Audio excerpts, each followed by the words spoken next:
Oh, what a day! What a lovely day!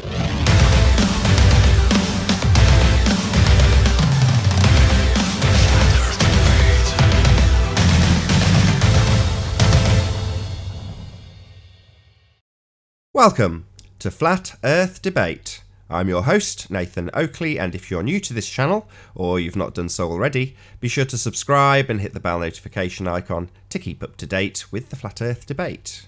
If you would like to support this channel, there is a super chat that runs alongside each of these shows while they're live, and there's also a PayPal link in the info box below the video once it's rendered. But most importantly, if you would like to join the discussion, simply mute the page you are currently watching, then click the link in the info box below this video to join the panel and express your views on the shape of the Earth. If you do join, please don't swear. If you do, you'll be ejected, and if you are, please don't try to rejoin the stream using sock accounts. You'll be warmly welcome back on the next stream. Please also share the show. Sharing the show obviously increases the live audience, but this in turn increases the chances of a more diverse panel. So please share the show. And one last time, if you're new to the channel or you've not done so already, be sure to subscribe and hit the bell notification icon to keep up to date with the Flat Earth Debate. Now we're joined by Chocolate Saiyan, The Plain Truth, and Sleeping Warrior. Good to have you all. Yo, yo. So what happened then? I don't know. I think my PC's overheating. It's probably been 12 months since I cleaned the cobwebs out of all the fan intakes. So I've got my temperatures being monitored now. And we were off air while I was waiting for it to all restart. There's Antti and I talking about entropy and saying, yeah, every PC goes the same way. You build it, you're really enthusiastic about it, you research it, you buy all the best spec stuff for it, you put it together, you thermally test it, you go nuts on all the different benchmarkings. 18 months later, you couldn't give a toss. It just left to go into ruin. That's pretty much the case with this. I guess that's an example of the second law of thermodynamics, eh? Entropy. If you leave something long enough, it'll fall into a state of decay. Yep. In this instance, decay with an added huge amount of heat. Yeah, what happened to Arwen? Where's he? I have no idea. He's vanished. Did he rage quit? I don't think so. I doubt it. There's nothing to rage quit over, was there? I don't know. Well, maybe. You can get Arwen wasn't fancy of Nathan's point that there should only be one cause. It was right after that argument that Arwen left. Oh, right. Well, so to answer his question, and he said, what if you get two experiments that show two different causes?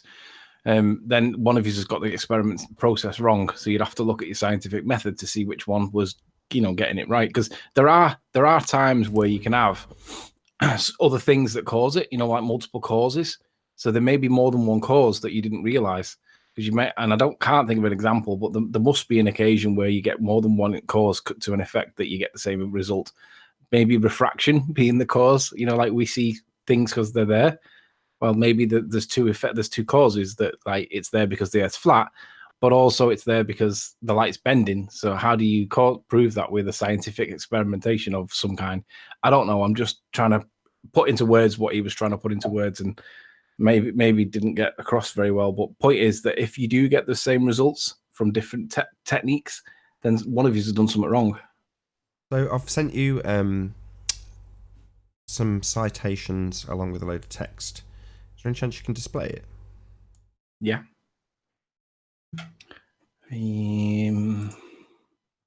I've got it to hand, so I can also just cut and paste any of the references if people in the chat are like, nonsense. Well, it's got all the citations. But if you can just bring it up, and if you would do me the pleasure, can you read it while I do various things, because we've just started the show fresh. So I need to keep you occupied and keep the audience entertained for 5 minutes. But if you can bring that up and read it, I'd be very grateful. Okay, so a complex hypothesis. Hold on, you're on your. I just want people to see the citations. You're on the Hangout screen at the moment. I've got Skype in the corner. Yeah, but all you presenting. Okay, you're just going to read it. Well, that was what you asked me to do, wasn't it?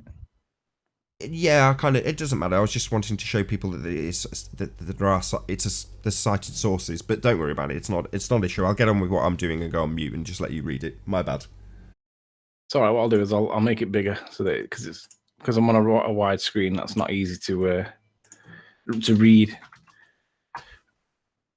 That bigger, and then we'll resize it to 400%. And that didn't work, did it? So let's try making the canvas bigger. Paste it. Resize. 300%.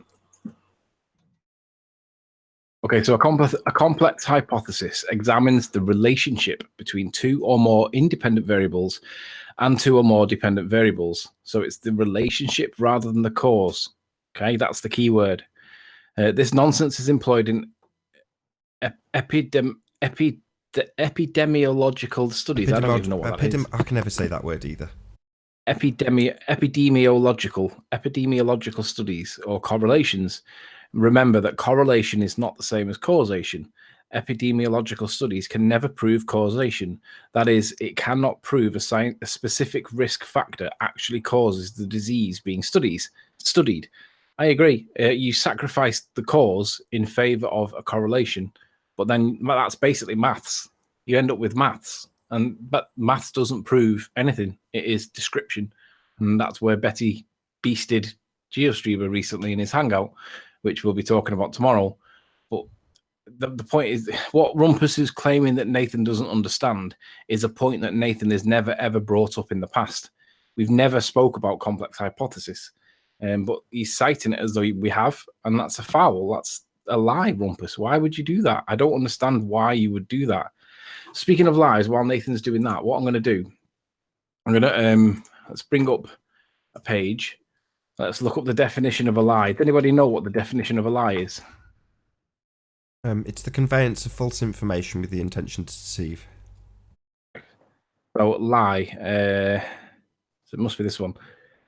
The way in which definition of lie. It doesn't say. All right, let's try lying. So let's see what lie is. Right, lie.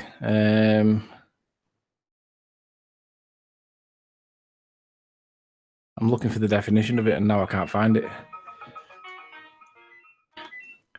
Where is it? I can't find it. Noun. There we go. No. I'm pretty sure. Here we go. There it is. There's the definition of lie. So, an intentionally false statement. So now what I'm going to present to you is an intentionally false statement from somebody called Slice Barcane. And I don't know why he's done this. And I asked Nathan, was there any other interpretation that I'm missing for what he said here? But this is a false statement of fact by Slice Barcane that is basically designed to deceive. Sly had a hangout that didn't happen. The debate that was not. And I said, Joe, like tongue-in-cheek, I said, that went well. Perhaps you shouldn't kick people on topic, me, or refuse to present curve calcs when there is loads of missing curve, ranty. And the conversation goes on, and we were having a bit of banter back and forth. And I basically said, you can't use my evidence to support a sphere, because that's what he claims in this thing. This is what he claims. Let's see if we can find the part. Here we go. He says, maybe if I speak your language, you might understand. My observations prove globe. That's what he claims. Okay. So I gave him the definition of a lie. Deliberately state a false statement of fact to deceive. Sly, quote, your observation proves globe. Now, it doesn't matter what the observation is at this point. That's what he's claiming. Now, this is a false statement of fact, and I'll present to you for why in a sec. The land in question should be 700 feet behind the curve and reduced in size significantly because of perspective. You must be trying to deceive because you know that it does not support a spinning testicle. That makes you a liar, Sly. But look at his response. Where is it? There we go. That makes you a liar, Sly. And then he's put, deliberately state a false statement of fact to deceive. Yep. And I'm like, what on earth is he admitting that he's lying there, or am I missing something? Is he trying to say that I'm doing that, or that he's doing that? Because I'm clearly saying above that it makes him a liar, but he's now admitting it. And I'm like, what the hell's he doing? So I've asked him to clarify. I said, you admit you are deliberately stating a false statement of fact to deceive. No worries, Sly. I'll let people know on the show today that you admit that you're lying. And then I just said, you might as well join us, Sly, because we all know that you're trolling. But look at this. He says, He's quoting my words. You might as well join us, Sly. We all know you are trolling. And then saying, thanks for admitting your purpose and the reason you all punked out of the debate call. Well, my purpose was that Sly's trolling. I don't get where Sly's get. He must be trolling me here because I don't understand his logic here at all. So if I go back to my channel, I go to videos. The video in question is a video that Sly asked me to get. Now, this video was taken from the beach at St. Bees, lay on my belly on the beach. And it was basically a couple of feet off the floor, off the water surface. And the problem is, I was challenged to get this video because it formed a lot of the arguments on the Isle of Man. Sly said to me, go back and get it from the beach, Riley. And I was like, okay. So I went back to the beach and I got it. But the problem is, Sly doesn't accept this evidence. He dismisses it. And he dismisses it based on the fact that, in his opinion, it's a mirage. So it's the same argument as what you see here is a mirage. And we all laugh at that assertion because it's nonsense. It's not a mirage. We see it because it's there. Well, it's the same in this example. This is not a mirage. What we see here is because it's there. But Sly asked me to get this from the beach. So when I went back and I got it from the beach, Sly doesn't accept it for some reason. And he claims it's a mirage. So Sly kicked me out of the hangout at the point where I predicted that he would do because he can't answer this question. And the question, of course, is how is this possible on a sphere? And the answer, of course, is this is not possible. It should be. It's 34 miles away, and I'm basically 3-5 feet above the water level. I don't think it's any more than 3, but anyway, what occurs? It's still 700 feet behind the curvature of the Earth. There should be a wall of water between me and it, and I can still see it. Okay, it's not as clear, but it's 34 miles. This is really far away, looking through our atmosphere. And Sly cannot address this. He has to call this a mirage. And it's not a mirage. We just see it because it's there. So that's the end of it. But Sly couldn't even credit me with it. Now, this was the video in question. And I said to Sly, you can't answer this on a sphere. This cannot be argued to be in support of a sphere Earth because it should be 700 feet behind the curve. So for whatever reason, Sly's trying to tell me that this is somehow proving a sphere Earth. No, Sly, it's not. It's not proving a sphere Earth at all. It should be 700 feet behind the curve and a wall of water between me and it. It should not be seen at all. And this is how it was taken. So on the one hand, this clearly does not support a sphere Earth. But Sly's telling me that it does. Who is the one that's telling lies here? Is it me or is it Sly? Because Sly's trying to tell me that this is in support of a sphere Earth, and it just isn't. So I don't understand what Sly's doing, and I actually think he's trolling me now. He knows that the Earth's not a sphere, but he tells everybody that it is because it's his religion, and he doesn't want to be upset by it. Anyway, I'm done. Super. So, chocolate. Travis.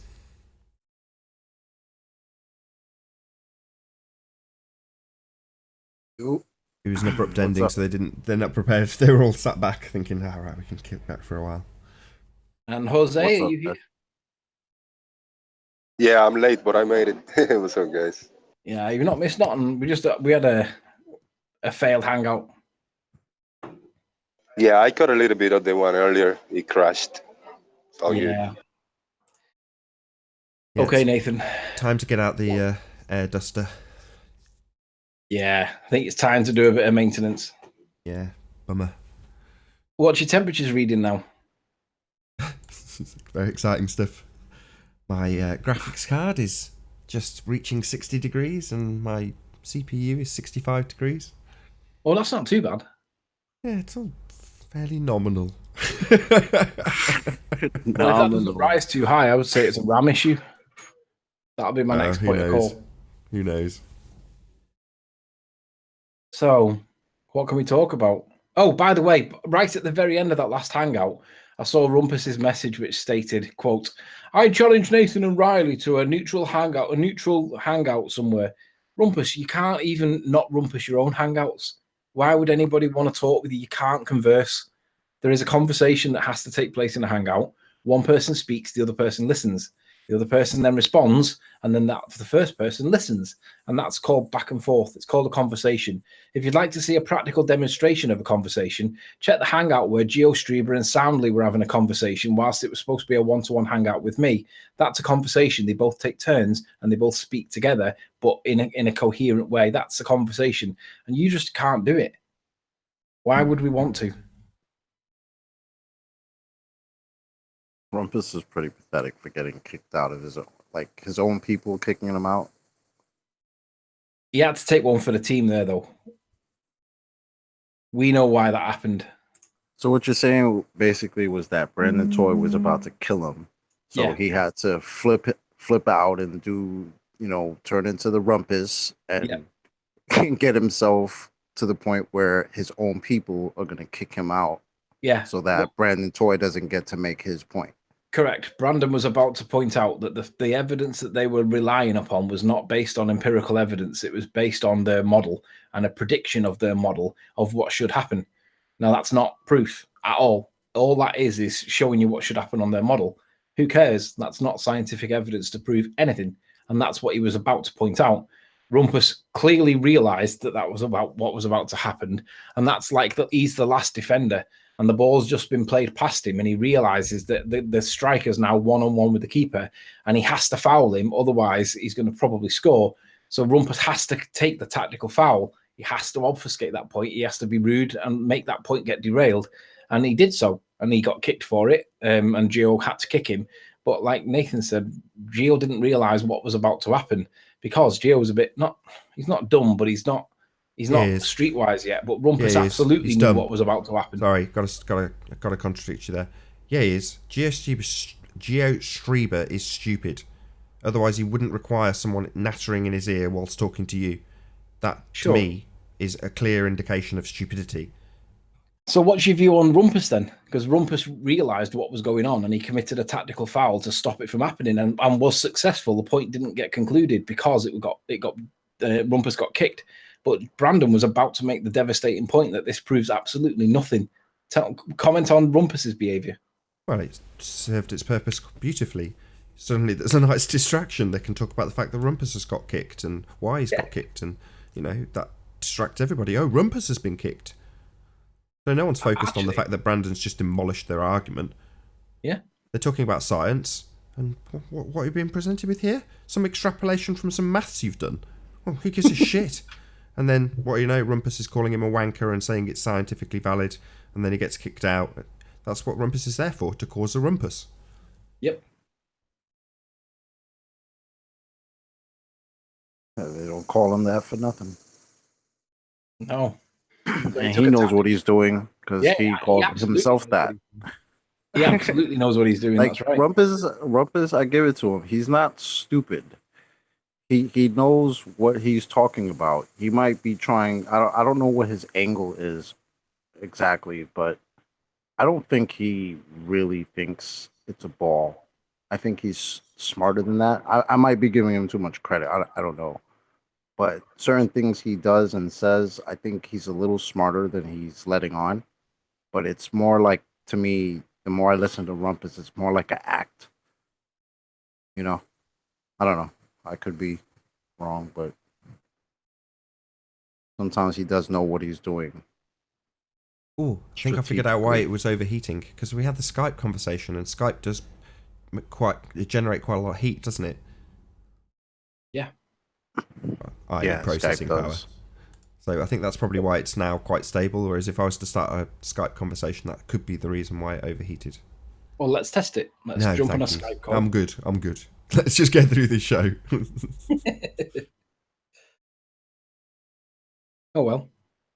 So why don't we see if Rumpus wants to join, and we can ask him why is he misrepresenting Nathan's position with Nathan's apparent misunderstanding on a topic that has never, ever, ever been discussed on a Hangout ever. And then we can talk about his tactical foul. Sure, Rumpus would say, because we are all utter morons. Or something to that effect. Rumpus. I will dust it out, Shelley.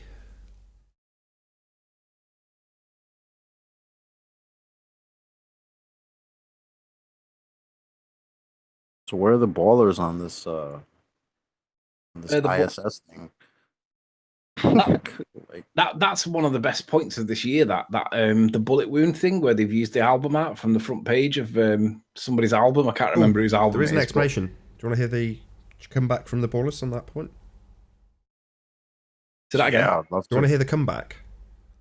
Yeah, go on. What's the comeback? Well, the comeback is that it's a 1989 picture of a hole that was put into a satellite. So the picture, the album art, is its origins are a space hole. That's what the album art is. So No now way. I only heard speculation about, maybe they were just using it as an example, but that wasn't, as far as I'm concerned, the narrative that's been put out by NASA. But certainly a commenter gave me the information that the hole used in the album artwork is from a 1989 hole from vacuum of space. That's what it is, according to them. That's interesting. Wow. In fact, I'm going to give him a shout out. He's in the chat right now. Silent Nihilist. He was the one that gave me that information. Shout out to you, Silent Nihilist. Thank you very much. So basically, But how does that help them out at all? Because it's still the guy who was involved with it still tweeted that picture, and I mean that would mean it's still wrong. yeah, It's not from what happened the other day. It's from an album in 1989, as opposed to No, the album is 2014. from 2014. The picture Right. is from a hole put into a satellite. It might be 1988. For all I know, it's never even happened. I'm just quoting what I've been told from Silent Nihilist. No, I hear you. I'm just saying, like, He said, that I haven't doesn't said help their everything. Feel free argument to in tell us the least. rest. Hold on. Such as no one from NASA ever claimed it was the picture from the hole in the ISS. So Yeah, they did, that's though, a 'cause they Weasley way of putting it was posted by NASA, but no one explicitly said, this is the hole that's just happened, even though they're talking about a hole that's just happened and it's a picture of a hole. Okay, Silent Nihilist, yeah, whatever. Yeah, but the other problem is that the picture that Chris Hatfield presented on Twitter was time-stamped with NASA's moniker on it, right? It wasn't time-stamped with the moniker on it from back in the day. It was time-stamped as in the other day. So that can't be true. The other way to find out is to go to the album. Somebody has the album. Go to the album, find out who did the album art, or something like that, or look it up. What was the name of the album? Remedy Drive or something like that? Yeah, I think so. I'm not familiar Yeah, with the so band. he's just saying why don't you join Silent Nihilist? The link is public. This is your moment, my friend. Yeah, man, come in here. I want to hear all about this picture and the bullet and meteorite or whatever. Super vacuum finger. Oh, they use stock photos, do they, Mark? That's lovely to know. They're only having this. They're only up in space, right? They can only do live downlinks. They've only got the most expensive cameras on board. But yeah, why not use a stock photo? I agree, Mark. Makes perfect sense.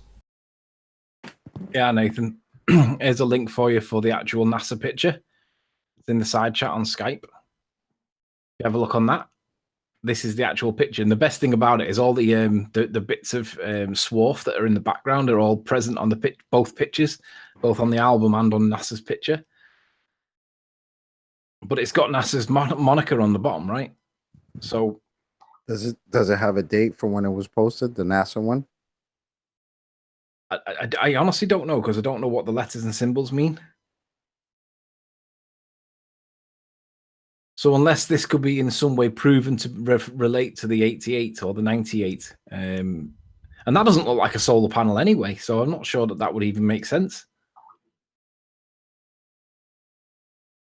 I mean, how much kudos are you going to give Silent Nihilist for this? Because he's not, told us anything more than presumably the bullshit that will come out on Twitter and social media, backed by people like him.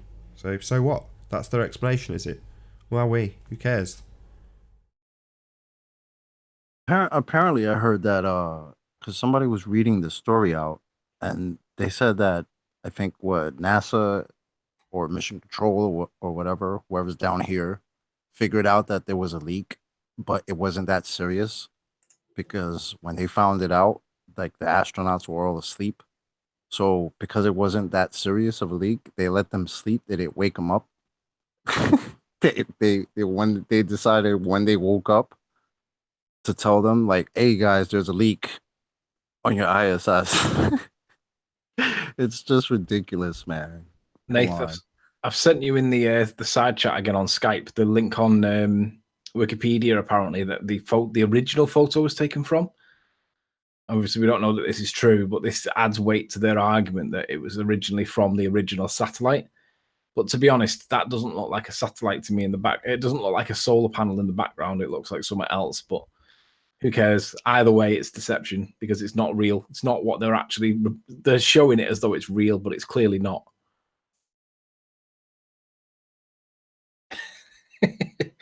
Good stuff. This is worse than the space car. Yeah, it is. Like, I don't understand what they're doing here. Well, it's called lying. It's like what Slice No, Market. I get it, but I'm trying to find like what's is this something like some type of damage control? Like Yeah. because we've talked about all this time that nothing's happened to this thing that's up there for 20 years, and all of a sudden, like, oh, there's problems now.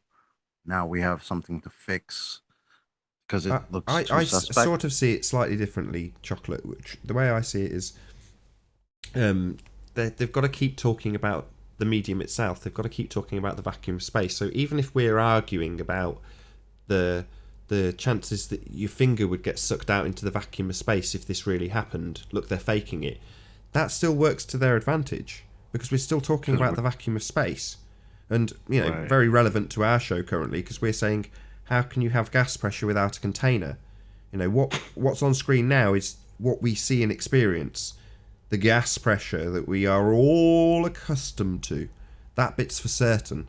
But the bit that this story revolves around is the vacuum of space.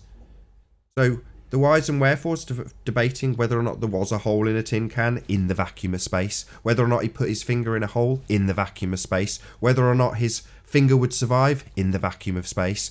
It all revolves around the vacuum of space, and it's nonsense. Outer space, the vacuum of space, is the biggest pile of nonsense there is.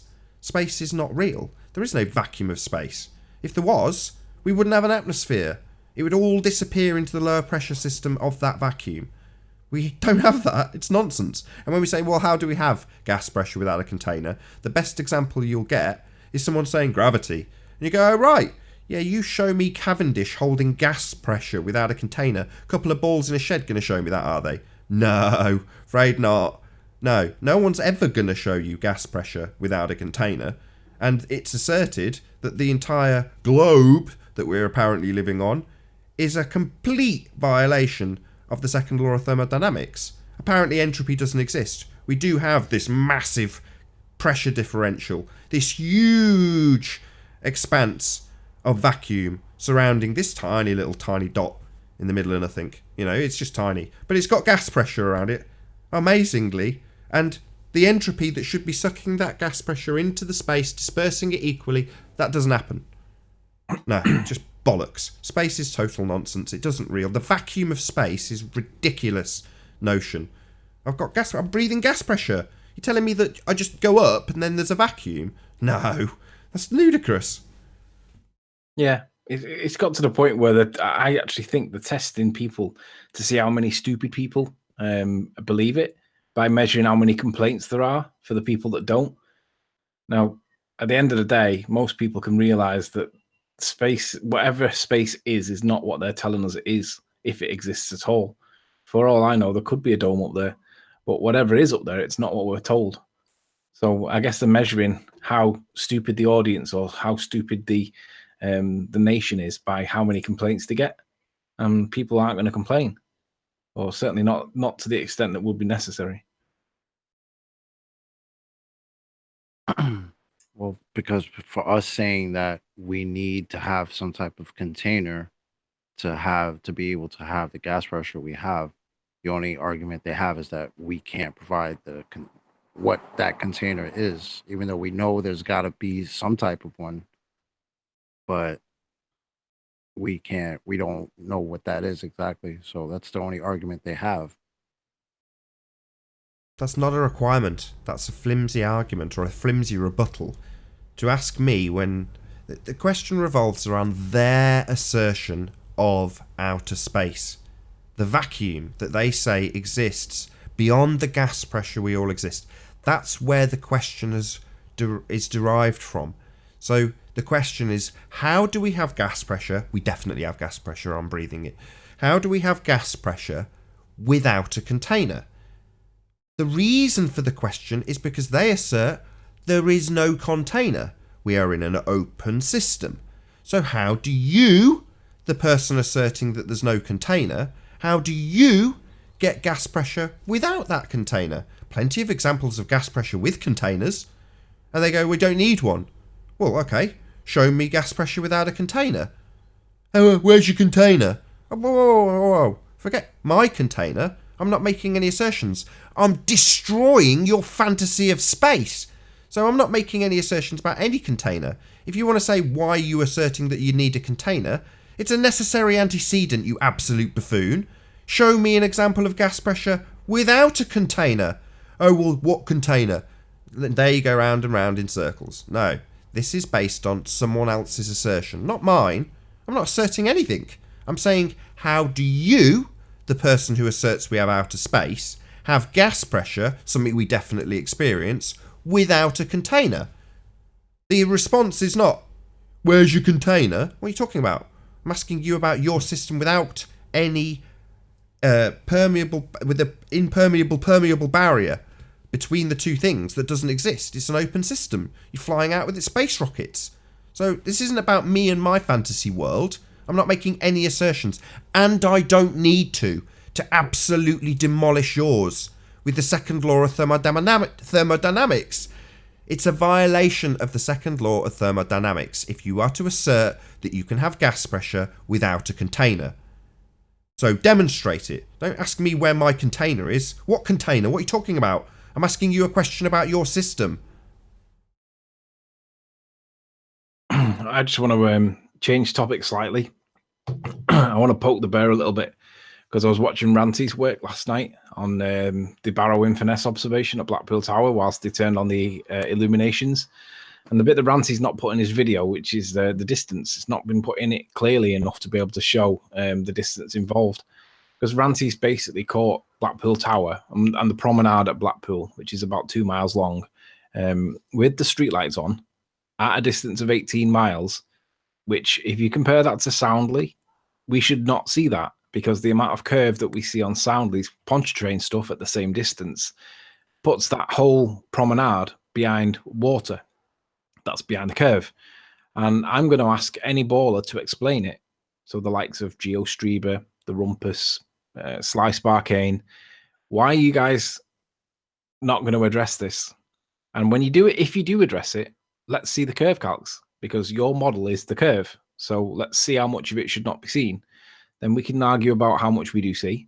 And then we can conclude that it's significantly at least 100 feet less than what it should be. And at night time, we don't have any refraction.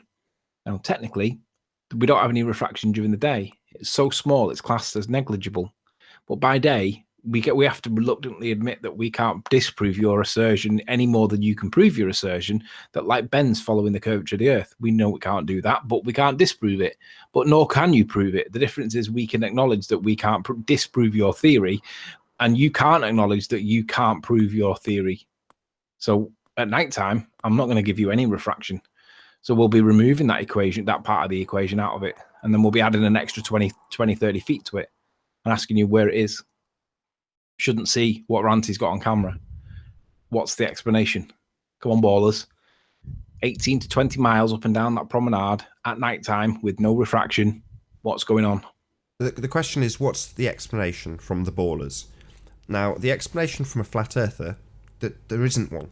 You just see this stuff. So you see the stuff, it's there. That's it.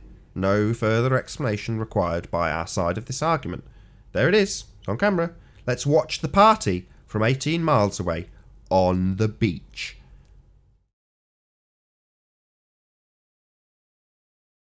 So what's the explanation on a ball? Can't have refraction to bring it all back. Can't have looming. He did it last year and got the same results. Similar time of the year, different conditions, but got the same results. And he's got the Ferris wheel on it. So Slice Barkane should be really interested in that, because he was the one that was asking where it was. And last year it was under redevelopment. It wasn't available or it wasn't switched on. It was being revamped. And this year it is switched on and we can see it. So it adds credibility to the argument that we could see the Ferris wheel last year if it would have been switched on, because we can see it this year and we've got the same results. And the difference between the results is virtually nothing. It's the same observation with the same results 2 years on the run. So why might that be? And we're cooling down now as well. We're getting. I know you're asking rhetorically for the ballers, but can I give the answer? Oh, I don't know. Would you allow Arwin to do that? Give you an answer to a rhetorical question. Is it a question that's being asked of the ballers? In other words, are you answering on behalf of them? No, I'm answering on behalf of us. Just so the audience is well and truly aware of what our position is.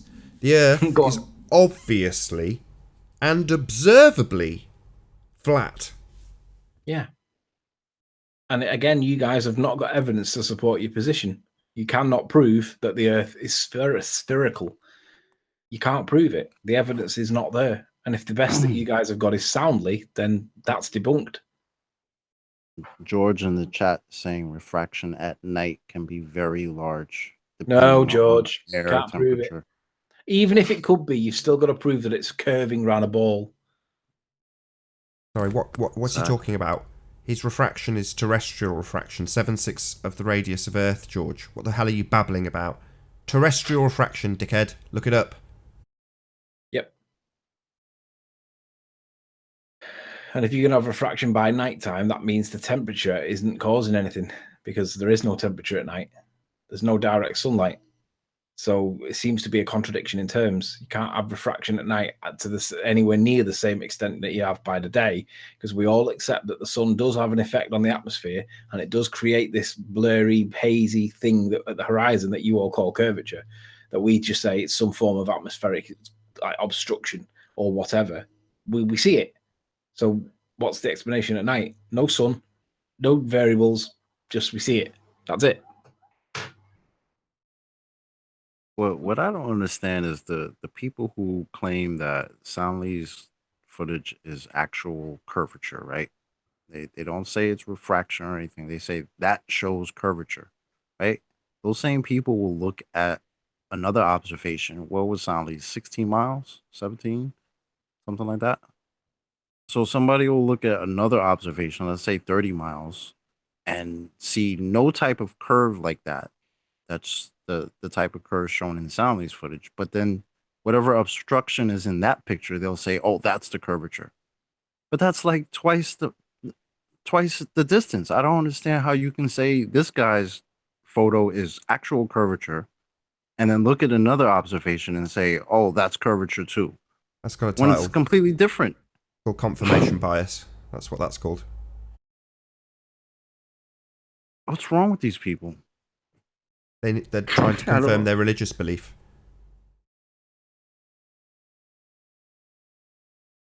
I don't know. I do. They're trying to confirm a religious belief. Oh, man.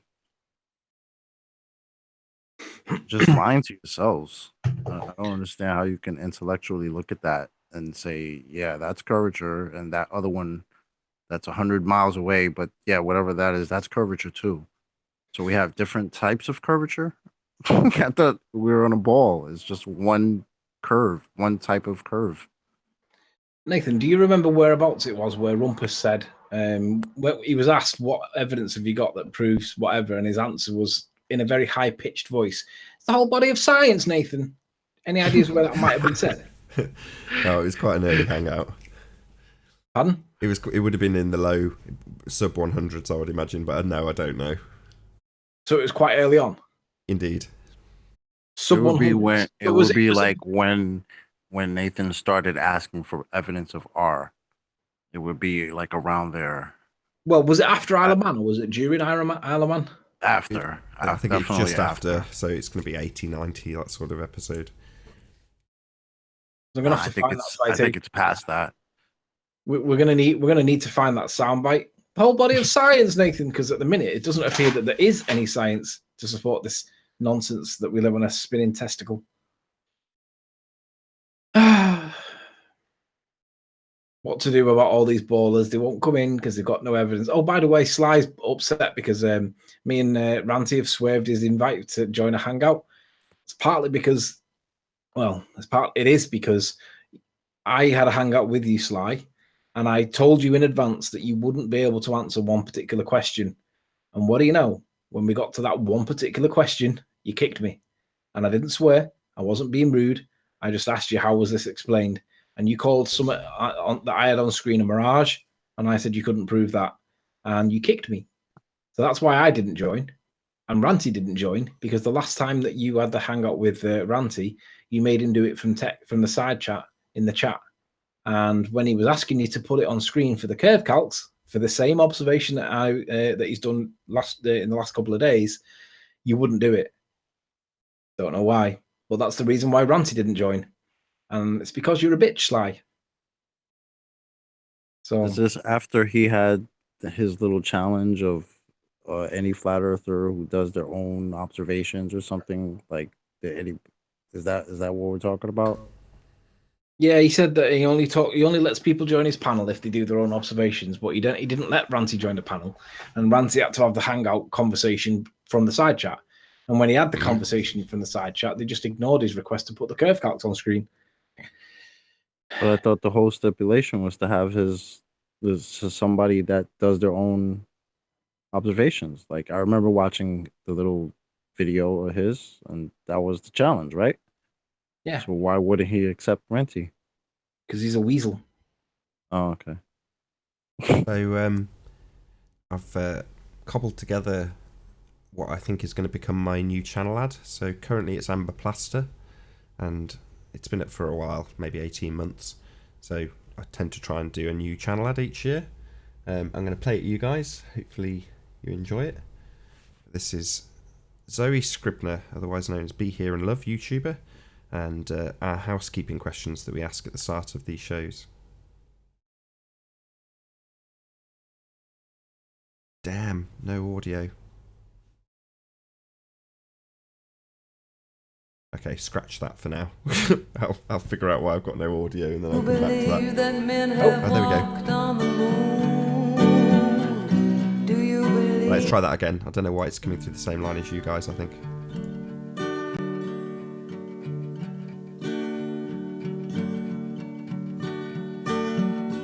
Do you believe we live on a globe? Do you believe that men have walked on the moon? Do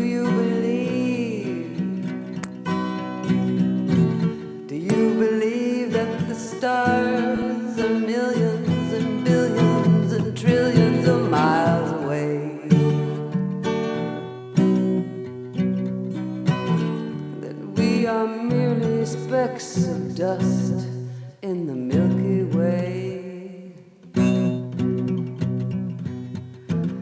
The power of R compels you. Power of R compels you to believe such silly things when in reality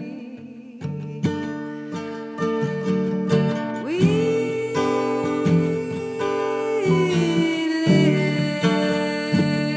live on a stationary plane,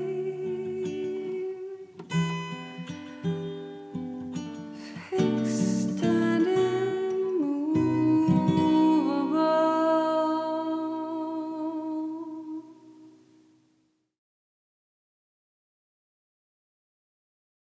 That was dope.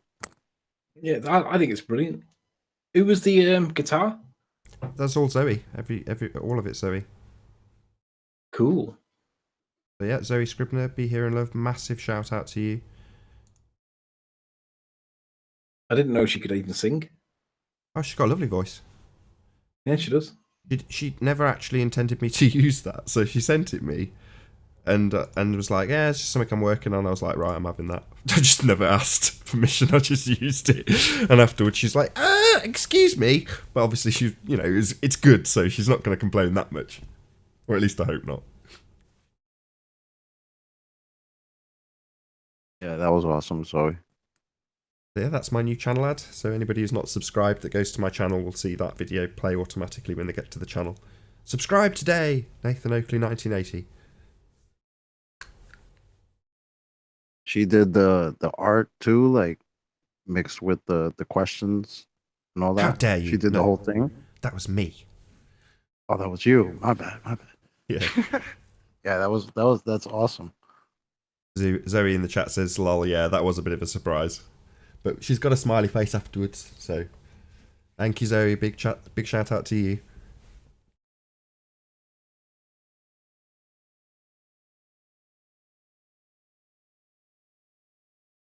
Right, it's got positive feedback, so I think I'll definitely use that as my channel ad. Quiet day. Yeah, it is. I like it. It's nice. Get to play a few songs, shoot the breeze, point out that the Globers are idiots. It's great. Yeah. Anthony, you do realise that the two shows about Soundly and Geo are tonight. You do realise that, right? Obviously on the phone. Maybe I'll use that as an opportunity to plug the actual the event as it is later on this evening. So, as I say, later on this evening we are going to be basically taking to pieces GeoStreamer and Soundly. So myself, hopefully Anthony, if he actually figures out that it is tomorrow, it's not tomorrow, it's today. So Anthony, myself and John, Quantum Eraser, will go through the whys and wherefores of why a self-professed academic, and that would be GeoStreamer, would make some of the assertions and logical fallacies that he does. Now, John is holding him to a much higher account than perhaps Soundly, because, as I say, he's a self-confessed academic. So for that reason, and that reason alone, he will get the most severe of treatment when we dissect some of his assertions. As soon as that finishes, we'll then go on to Soundly, specifically with a claim regarding the Foucault pendulum. So tune in tonight. I think it'll be probably about 8 or 9 p.m. I will put up a little ad for it, like I do for each of these debates, so you'll see what time it is. But when I know exactly what time, I'll put that up so you can see when that will be. So like I say, tune in tonight for the demolition of Geodeceiver or GeoStreamer or Alex, and that will be quickly followed by another demolition of the biggest liar in this section of the internet, and that would be Soundly. So be here or be sphere.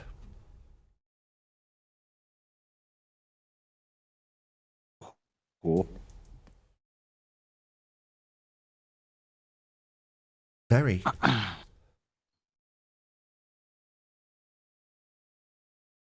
Yeah, if these guys don't want to come in, it's no problem at all to go through the minutiae of what they say in great detail, pointing out in a very calm and meticulous way what utter retards they really are.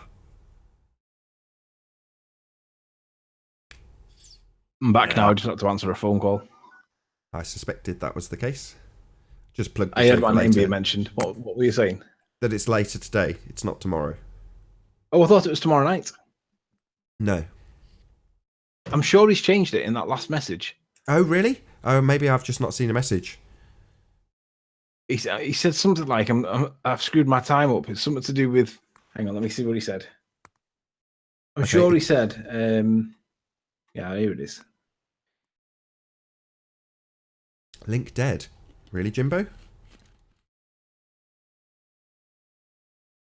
Maybe that's why we're so quiet. It's saying that I've just had one message saying that the link is actually dead. So that could be why we're quiet. My bad. I've had a lot of technical issues. So John sent me a message at 1. He sent us a message at 1:24 this morning. 1, 12, 11, 10, 9, 8, 7, 6. That would have been 6 p.m. at his time. Saying, can we do the taping the Geo and Soundly train wreck on Tuesday instead of Monday? Fine. So it's not... Ignore everything I've said, people. It's tomorrow. Because Nathan doesn't read John's messages. I do. He said, I didn't factor in tomorrow being a holiday day. Yeah, so GeoStreamer and Soundly. and Rumpus and Sly all seem to be holding each other's willies whilst they tell everybody lies. They're getting things wrong, and they're laughing at us, claiming that we're getting things wrong. But what do you know? When we go back and check their claims, turns out their claims don't merit. What's the word? They don't merit what they're saying. Their claims don't. Lost my words. Their claims are not true. Hold water. Because they're saying that we're getting the scientific method wrong, and they're getting it right, and they're not. Rumpus is clearly getting it wrong, and I don't know if he's doing it intentionally or whether he's doing it because he doesn't actually know it, or is he? I think he's deliberately obfuscating the scientific method to make it sound like he's got the monopoly on the knowledge, and it's just not true. The scientific method is really straightforward, and it doesn't need to be complicated. But he's trying to make it sound complicated so that we don't know what we're doing, but that's just not true.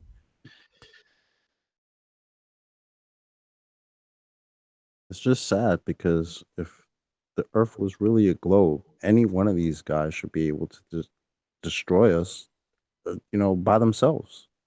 Yeah, in half hour, not Yeah. even. The truth should be on I their mean, side. Chopper, we absolutely. shouldn't be having this debate. It shouldn't be a debate. There is no real debate for the shape of the Earth. The only reason, and I've said this before, the debate died 2 years ago. The main reason, in my opinion, and I might be wrong, and tell me if I am, Nathan, but the main reason why this debate show exists is for the people that are not sure, that are new to it, that come to it wondering, is it true? And if you end up in the debate show and you end up seeing that the debate was over 2 years ago, you're going to think, oh, no way, I've missed the train. What's going on? And that's the way I see, that's the role I see for the debate show. It's for the people that are still not convinced or have heard about it, but are not sure if it's a real thing or not. It's for them really to come in and question the shape of the Earth, because that's what we all had to go somewhere, right? Well, And if you're a baller and you still think it's a sphere, come in and argue and prove that they're not. Hello. Hey, Jimbo. Hola. If it wasn't for the show, we wouldn't get the opportunity every show to go through housekeeping. And it's those questions that I liked it on the video itself that I just played, the one with Zoe singing. There was someone who left comments, and they left links to every single point that was being made. But every one of them are points that we've addressed. Obviously, that's why we've got them in the housekeeping. If it was as easy as to wiki it and then just stick a link in as a response, it wouldn't be there as my channel trailer. But there we go. This guy's given all the standard rhetoric. Who's like, the distance to the sun has been measured recently by a recent transit of Venus. And I just thought, oh, God. So my response was something along the lines of, why don't you join the debate and present it? See how far you get.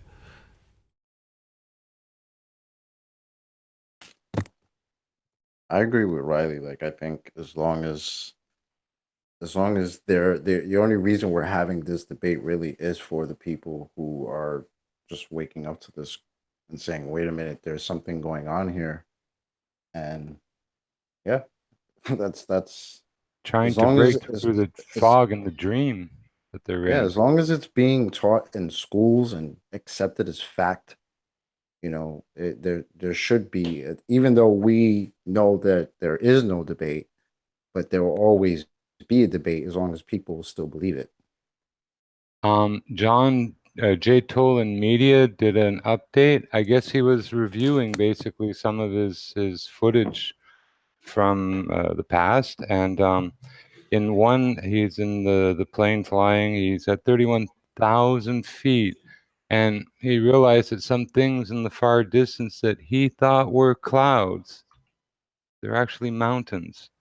He's identified them, and they're basically 500 miles away. And, well, he's at 31,000 feet, so... Is this on his most recent video? Yes. He's been going over, and he noticed that some things that he thought were clouds, he's been able to identify them as actual mountains that are 500 miles away. That's a lot of curvature that's supposed to be flying around, looking behind, right? I couldn't even dream who was of this? how much. J. Tolan Media. He has a YouTube channel. I think he's a tour guide or something, and to that effect, in media one way or another. And he started taking video and film and pictures with IR filters, and wow, it cut out haze and glare, and Well, to put it in context, he only released it in the last 48 hours, and it's already had 2,000 views, and obviously they're all the flat earthers. Yeah, but it's another good piece of, kind of sort of indication that it's flat, if nothing else, whatever you want to call it, in Yeah, dirty 500 words. It's miles though. sort of an, yeah. And you see, well, you can tell it's basically the whole mountain you're seeing, in a sense. It's. If you watch the video, you realize I thought they were clouds. I had to slow it down, look 2 or 3 times just to make sure, because it is that far away, but they are definitely the mountains that he's identified. So 500 Goddamn. miles away from 31,000 feet. So with the right optics, a balloon can get stupendous shots without even going to 100,000 feet and popping. Yeah, but according to ballers, with the right optics and the right You see atmosphere, you your can own see your arse. own Yeah, ass. yeah, yeah. So Well, yeah, they're on glue. uh, They're on asphalt or something. I don't know. yep. They can smell their own asshole around the world is basically what they do. I don't know, but I thought that was an interesting update from John Tolan Media or Jay Tolan Media, and I thought, folks should know about it a bit. Wait, is So that the same guy who was taking the IR from the that's plane? exactly the gentleman. Yeah, he Oh, okay, was okay. reviewing some of his past work, I guess, and he noticed something that he thought were clouds first time round, and he did some more. Like Ranty, when you go over your old stuff or whatever, he finds sometimes things that he missed the first time round, and that's Yeah. basically what he did. And he found a 500-mile away mountain, which is spectacular, Well, unexpected too. well, let's remember what happened when Jimmy came in making his lies, where he was trying to read from a citation about whatever it was, and he read words that were not on screen. That prompted me to go back over a particular hangout with GeoStreamer because the effect of it on the angular size was pronounced. So I went over a hangout with GeoStreamer, and what do you know? There's Soundly in the background chatting away to him, and I didn't notice it the first time. But when I went back and listened to it, I realized, hey, that's somebody talking to GeoStreamer. All right, initially I thought it was Sean, but I realized that there was a conversation going on of some kind because there was somebody there that shouldn't be there. It doesn't really matter whether it's Sean or not. What matters is there's somebody in the background. Well, it's a handicap match that way. It's not one-on-one. It's like a Yeah, it's wrestling match, fighting two guys instead of one. You're not gonna. But it makes it more difficult. You can still win, but I mean, it's not fair. Well, Unless yeah, it was exactly. agreed to. It wasn't agreed to, I guess. But the thing is, everybody on our side of the fence has suspected that these guys do this anyway. And because we know that Red's rhetoric doesn't have the ability to know everything about everything, but he seems to act as though he knows everything about everything. Well, they come in here with help and back chats and Discord behind them and stuff, and they pretend they're like being all smart, but they just got like 15 people whispering in their ears trying to help them and egg them on. So it's just like a cartoon. That's exactly what's happening. So when I went back and I realized that he was being fed, I ran by Nathan and I said, "What do you think?" And he was like, "Does sound like that." And I was like, let's run it." So we ran it, and just to see what. I mean, it might be that we got it wrong, but there was definitely somebody in the background. Turns out it was Soundly. So it's like, right. So what's Soundly doing in the background? And the answer, of course, is he's feeding him. Feeding information. Yeah. Which we knew they were doing it anyway. I mean, we know that they're doing it. It's not as if it's like it's a crime, but it's not as if it's like the be all and end all. They're defending is a cheat and a lie. Yeah. This heliocentric, the whole shebang is a lie. So the only thing that can support or continue or endorse a lie is more lies. Like inventing gradient of pressure. No, you need a barrier, period. Always will. You can't have 50 pounds of positive PSI here and, only 2 over here. It doesn't work. They balance out. And pressure causes explosions when there's too much difference in pressure in two places. I mean, often we can get an explosion, or bad weather, tornadoes, hurricanes. It's pressure difference. Yeah. Pressure is just like vacuum. Positive pressure and negative pressure, they're equally strong forces. They're tremendously destructive forces. And no, you don't stick your finger on a vacuum. It'll suck all your blood out your finger, give you a real bruise. Look, take your vacuum cleaner and turn it on and, stick it to your belly. Leave it there for a few minutes. Watch how red it gets, and it won't go away in 5 minutes. because it's literally sucked blood cells up towards your skin and out. The differential between a domestic vacuum cleaner and what is alleged to be the debunked vacuum of space is exponential. It is so vacuum's about much 5 bigger. pounds. Again, A vacuum's at about 5 pounds or 5 inches of mercury. A perfect vacuum is supposed to be around 30. I have a pump here that can go to, well, I can get 25. It's got a gauge that'll go to 30, but I'd never even try to go past 25. Just too much. Anybody know how strong that vacuum was that destroyed that steel car? In that And video, the train, the train car? Yeah, how strong was that vacuum? It don't take much. If you look, they put a little vacuum on a 45-gallon drum and it does the same thing. It crunches like it's an accordion. but it's not the vacuum doing that. It's an incredible force. Whether it's a vacuum or positive pressure in a system, they're hard to contend with. They want to get free. That's atmospheric pressure. That's atmospheric pressure crushing it, not a vacuum. Yeah, it's the outside pressure that crushes it, basically. The weight on the outside pushes down or in on all sides.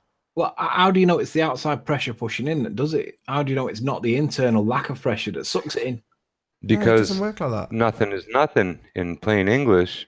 A negative pressure is just where you evacuate the air molecules and the water molecules.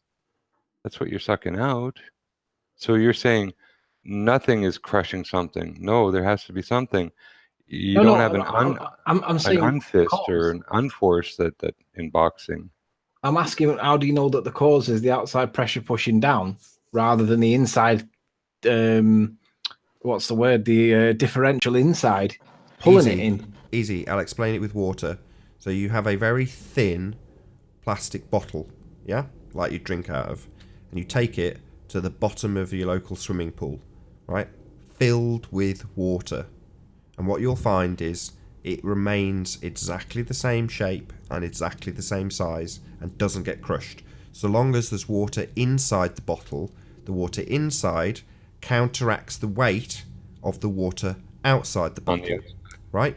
Now you do the same thing with a bottle with nothing in it. Yeah? And then take that to the bottom of the pool. All that will happen, providing you've got a way for the air to evacuate from the bottle, is that the weight of the water will crush the bottle. Simple. Fair enough. There's nothing resisting against it, that's the point. So when you evacuate the air, all you have is the air pressure, which was formerly being counteracted by the pressure of the air inside the container. Once it's evacuated, you only have the pressure of the air bombarding the outside, therefore crushing it. Yeah, and the outside pressure is 15 psi, your average sea level pressure. So yeah, so you've got 15 pounds pounds per square inch. How a hole in the ISS could be considered okay just to put your finger in. That's just nonsense. Yeah, it is. It's back to what we said in the last show, though. It was a win-win for them. If we're talking about the nonsense of how a vacuum would affect your finger if you stuffed into it, we're still talking about a vacuum of space and contradicting their version of what happens in the vacuum of space. There is no vacuum of space. You know, it's a nonsense. I mean, we tried to have this conversation yesterday with Ali, and all I ended up with going round and round in circles with him saying, well, I've seen it on TV. And it just, for me, was a nonsense with analogy after analogy after analogy of mediums that could be debunked. I mean, I could come up with another one now, you know, and use it in relation to flat Earth.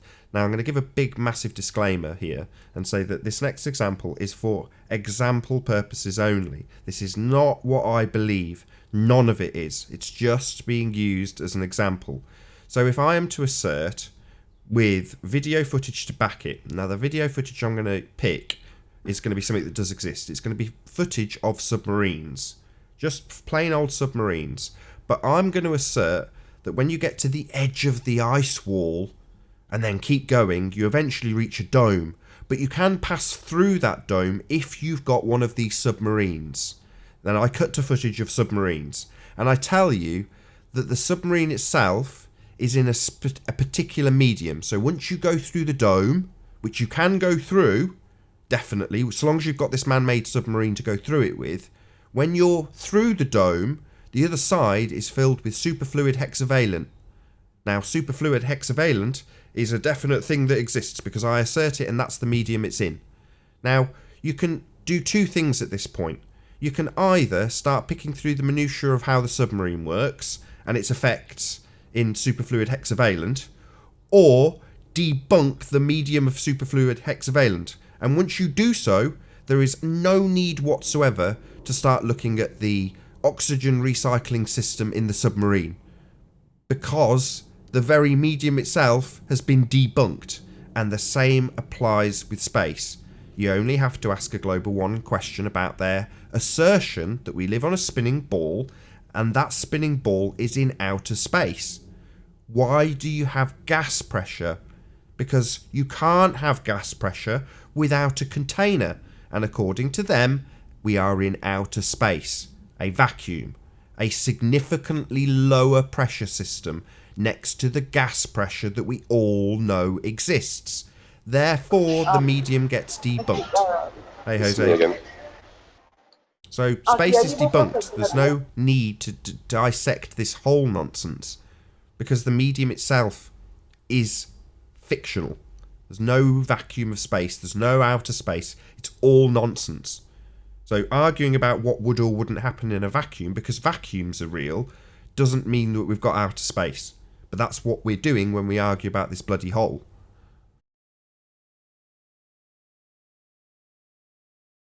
I get that. What I was listening yesterday, I had to drop, but what I was listening to when Ali was saying was that people were saying to him things like, well, why, if this, then why that? And if that, why the other? And he was getting a good grilling, and, you know, deservedly so, because not many people on our side of the debate believe in satellites the way that we're told, and certainly not that humans are floating around in a tin can, which was the point that he was getting a lot of grilling on. And one of the things that he said that I thought was really interesting was, quote, why not? When the question was, well, why would you think that they would? And his answer back was, why not? And he says, I haven't seen any evidence to suggest that they can't. And I'm like, really? Why do you think that they can? And the idea is that you have to assert, you know, present the evidence for your assertion that you believe. And the evidence for the ISS, I've never heard anybody argue in favor of the ISS, even on the baller's side, apart from Jeremy. He's the only one that I know that does. Nobody else argues it. I don't even think Res Rhetoric does. Maybe, I don't know. I'm not sure. Don't quote me on that. But it was interesting to hear Ali saying that the reason that he accepts for it to be a thing was based on the idea of, well, why not? That's not really strong. It's not a good argument. It's not a good arguing position. Yeah, you debunk the fact that it's supposed to be falling around a sphere Earth because he doesn't believe in a sphere Earth. You debunk the fact that there's an outer space at all because we have gas pressure. But the tin can that they say is falling around Earth in a vacuum of space is the bit he wants to cling on to. And I kind of understand why, because there's a light in the sky that you can see. So, light in the sky, they say it's this, why not? That's his logic. Okay, but like I say, if you debunk the fact that it's not falling around a sphere, we're not living on a sphere, and there's no outer space, all you've got left is what's on TV. That's as good as Star Trek.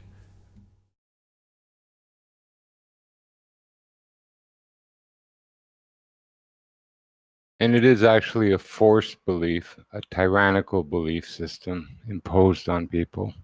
Yeah, and that's why they're so vitriolic, because they've had it forced on them, even though they've not noticed it. It's been forced subtly by basically investing your life into it.